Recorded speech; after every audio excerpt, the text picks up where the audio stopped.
সীমান্ত ক্ৰীড়া মহোৎসৱ 2024 প্ৰস্তুতি আৰম্ভ।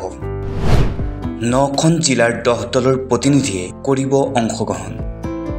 সীমান্ত চেতনা মঞ্চ পূবোত্তৰ অসম ৰাজ্যিক সমিতিয়ে তৃতীয় বাৰ্ষিক সীমান্ত ক্ৰীড়া মহোৎসৱ 2024 আয়োজনৰ প্ৰস্তুতি আৰম্ভ কৰিছে।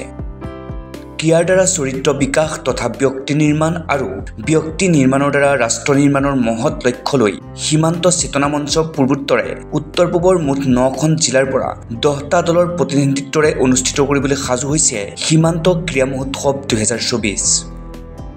অহা 30 মাৰ্চৰ পৰা 1 এপ্ৰিললৈ সৰুসজাই ইন্দিৰা গান্ধী এথলেটিক্স ষ্টেডিয়ামত আয়োজন কৰিব এই ক্ৰীড়া প্ৰতিযোগিতা।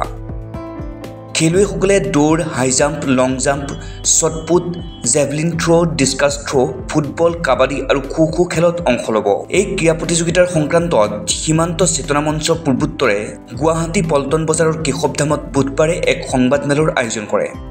সংবাদমেলত উপস্থিত থাকে সীমান্ত চেতনা মঞ্চ পূৰ্বোত্তৰৰ সভাপতি প্ৰদীপ কুমাৰ, ৰাজ্যিক সভানেত্ৰী বিনীতা ভাগৱতী, উপসভাপতি প্ৰফুল্ল বৰ্মন আৰু আয়োজক সমিতিৰ সাধাৰণ সম্পাদক প্ৰিয়ংকা পালিত। এই সীমান্ত ক্ৰীড়া মহোৎসৱ 2024 ক্ৰীড়া প্ৰতিযোগিতাৰ জৰিয়তে সীমান্তৱৰ্তী অঞ্চলসমূহৰ খেলুৱৈসকলক উলিয়াই আনি তেওঁলোকৰ প্ৰতিভাসমূহক বিকশিত কৰাই ৰাষ্ট্ৰীয় পৰ্যায়লৈ উলিয়াই নিয়াটোৱেই প্ৰধান উদ্দেশ্য বুলি জনালে ৰাজ্যিক সভানেত্ৰী বিনীতা ভাগৱতীয়ে। সীমান্ত ক্ৰীড়া মহোৎসৱ আমি 2022 চনৰ পৰা অনুষ্ঠিত কৰি আহিছোঁ আৰু জিলা পৰ্যায়ত প্ৰথমে কোৱালিফাইং ৰাউণ্ড অনুষ্ঠিত হয় আৰু তাৰপিছত যিখিনি ভাল খেলুৱৈ আমি নিৰ্বাচন কৰি উলিয়াওঁ সেইখিনি আনি পেলাই ইয়াতে এই ৰাজ্যিক ক্ৰীড়া মহোৎসৱত তেওঁলোকে অংশগ্ৰহণ কৰে।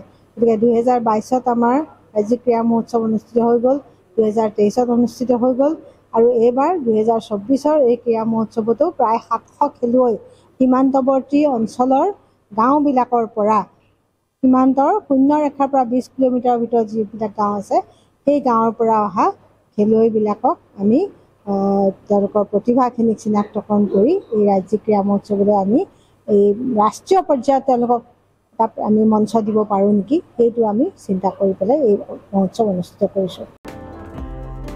এই ক্ৰীড়া প্ৰতিযোগিতাৰ 30 মাৰ্চ শনিবাৰে শুভ উদ্বোধনী অনুষ্ঠানত নেটফিৰ CMD PVSL N মূৰ্তি, PK Singh NSD director Suresh কুমাৰৰ লগতে কেইবাগৰাকীও বিশিষ্ট ব্যক্তি উপস্থিত থাকিব। সামৰণি অনুষ্ঠানত প্ৰাক্তন খেলুৱৈ, ভাৰতীয় অলিম্পিক সন্থাৰ সভাপতি তথা মাননীয় সাংসদ ডক্টৰ PT ঊষা, অসমৰ ৰাজ্যপাল গোলাপ চন্দ কাটাৰিয়া উপস্থিত থাকিব বুলি জনালে ৰাজ্যিক সভাপতিগৰাকীয়ে। আমাৰ গেষ্ট হিচাপে আহিব বৰ্ডাৰ অপেনিং চেৰিমনিত আহিব PVSL N মূৰ্তি, তেওঁ CMD, তাৰপিছত নেটফিৰ CMD PK Singh ADG border roads organisation, তাৰপিছত সুৰেশ কুমাৰ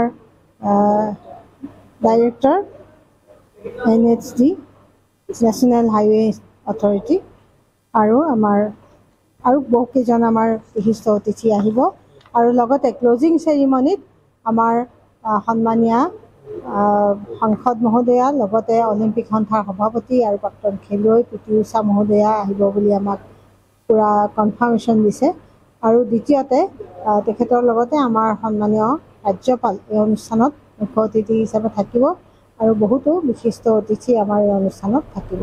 আমাৰ সংঘৰ ফালৰ পৰাও ক্ষেত্ৰ প্ৰচাৰক বৰ্তমান তেখেতে আমাৰ বশিষ্ঠ বুজবুৱাদেৱ তেখেতো আহি আমাৰ ক্লজিং চেৰিমনিত উপস্থিত হ'ব।